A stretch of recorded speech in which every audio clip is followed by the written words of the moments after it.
do caminho da excursão.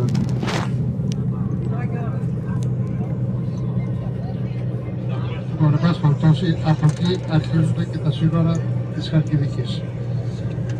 Όπως βλέπετε δεξιά μας πίσω έχουμε περάσει, θα δείτε στον κόλπο μέσα ο Σταυρός, ξεκινάει, φτάνει στα σπίτια που φαίνεται μπροστά μας σαν βραστά και συνεχίζουμε για Αστροβάρτα και Σεραϊκή Ακτή. Το κομμάτι όλο αυτό έχει γίνει ένας μεγάλος τουριστικός προορισμός τα τελευταία χρόνια τώρα, ειδικότερα μετά τον κορονοϊό. Έχουμε πάρα πολλούς επισκέπτες από τις πόλεις του γειτονάδες μας, Βούλγαρους, Ουσβάτους, Πολωνούς, Σέρβους και αρκετούς Ουκρανούς. Είναι ένας προορισμός πάρα πολύ ωραίος, έχει αξιοποιηθεί πάρα πολύ η παραλία, με ωραίους πεζέγροπους, πάρα πολύ άνοπους,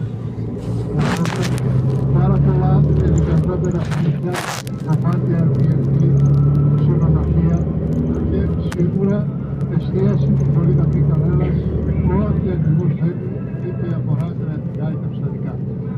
Είναι ένας πανέμορφος προορισμός, πραγματικά οικονομικός, ειδικότερα για οικογένειες, διότι έχει πάρα πολύ ωραία απόλυτη παραλία, μήπως θα υπάρχει απότομο βάθος και έτσι έρχονται πάρα πολλοί με τα παιδιά τους, τις οικογένειές τους για να κάνουν εδώ πέρα διακοπές το καλοκαίρι ή για λιγότερα κλινίκαρα ή έστω και για ημερήσια μια Κυριακή.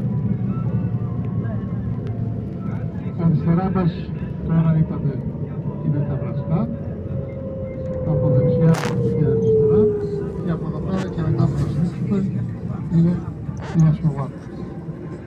Αφού διέλθουμε όλη την Αστροβάρτα, φτάνουμε μετά από 1,5 χιλιόμετρο στο μοναστήρι της Αγίας Ινδίας.